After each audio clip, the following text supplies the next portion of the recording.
So, we've looked at how to use the IAC bus to record audio clips of a predetermined length, ones that may not be available to us in Push.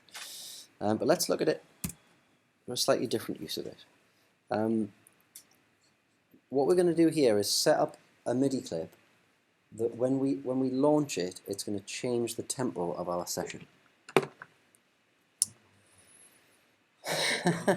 OMG. So, again, a dummy clip. I'm just going to have it at 1 bar. You could have it any length you wanted. You could have a tempo change. You could have a tempo change, a gradual tempo change over your entire performance if you wanted. If it was like 170 bars long or whatever. But I'll leave that up to you. So, here's what we're going to do. I'm going to go into the clip envelope view. And we've done clip envelopes, so you guys know about this now.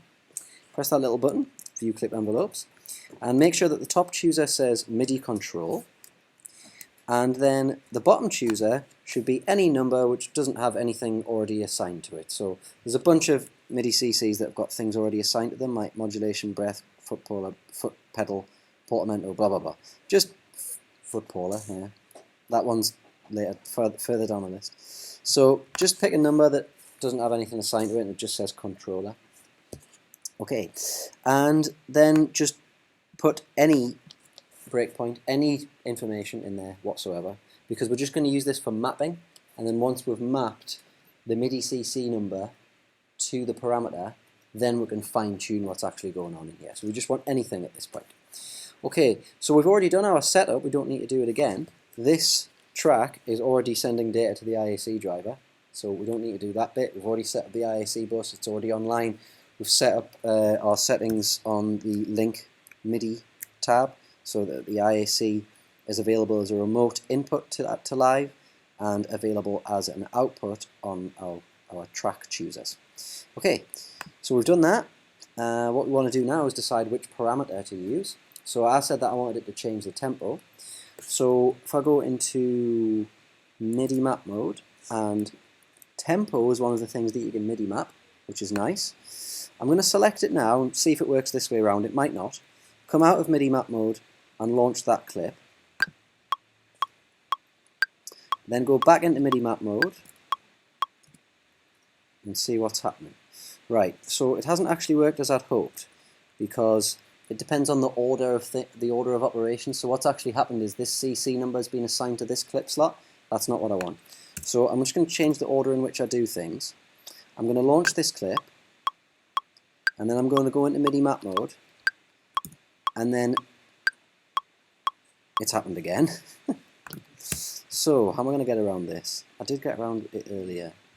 The way that I'm going to try and get around it next is select the tempo control, and then will it let me run the sequencer? Yes, it will. Right, okay, so that worked.